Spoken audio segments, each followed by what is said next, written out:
This might be the closest MVP race we've seen in years, and the winner might genuinely shock you. With the NBA season wrapping up, 4 players have separated themselves from the pack, and they're all making a serious case for the MVP award. But the real question is only one can take it home, and depending on how you look at it, the right answer might not be as clear as people think. Before we get into it, make sure you subscribe because we're breaking down the biggest NBA debates all season long. First up, we have Victor Wembanyama. Wemby is averaging 24.8 points per game, 11.5 rebounds, and 3.1 blocks per game, which already sounds insane for a third-year player. But what makes it even crazier is the impact behind those numbers. At 7'4" with one of the longest wingspans in NBA history, he's not just blocking shots, he's changing how teams even approach the paint. Players are hesitating, altering layups, and completely avoiding him at the rim. Defensively, he's become a walking defensive system. The San Antonio Spurs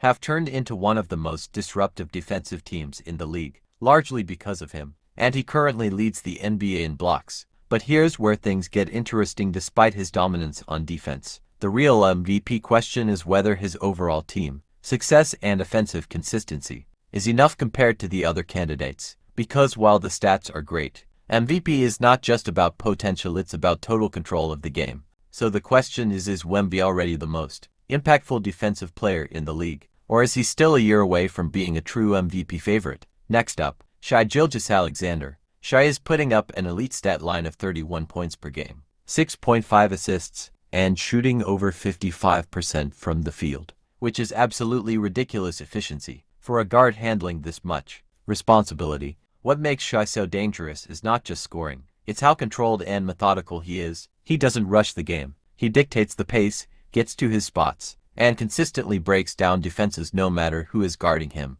And even with injuries throughout the season, his team still holds one of the best records in the Western Conference at 63-16, making him the clear betting favorite for MVP. But the debate around Shai is simple. Is he the clear best player in the league this season? Or is his MVP case being boosted heavily by team success? Because when you're this efficient, this consistent, and this winning, it becomes hard to argue against you. So let me ask you, is Shai the most complete MVP candidate in this race right now? Drop a comment below if you think Shai or Wemby deserves the MVP more than the next candidates that will shock you.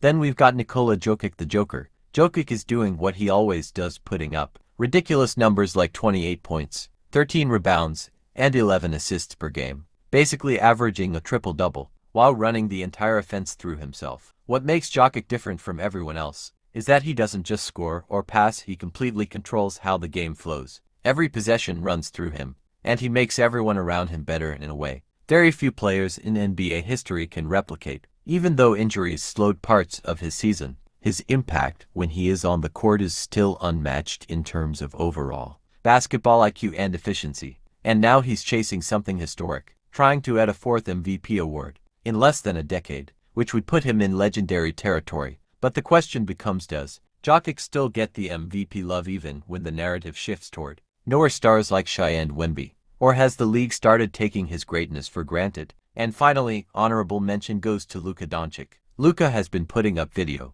game numbers this season, averaging 33.5 points, 8 rebounds, and 7 assists, along with multiple 40-point and even 50-point games. At one point this season, he looked like the most unstoppable offensive player in basketball, capable of dropping 40 any night regardless of defense or matchup. However, missing games hurt his eligibility, as he narrowly fell short of the required 65-game mark with 64 games played. There is still some debate around whether circumstances could give him a path back, but as of now, it puts him slightly behind the main MVP race. And even with all that, when Luka is healthy, he's still one of the most feared scorers in the league. At the end of the day, all 4 of these players have had unbelievable seasons and completely shaped the NBA this year in different ways. But as the season wraps up, only one of them will walk away with the MVP trophy. And that leads to the biggest question. Who do you think deserves MVP this season? Drop your pick in the comments, and if you enjoyed this breakdown,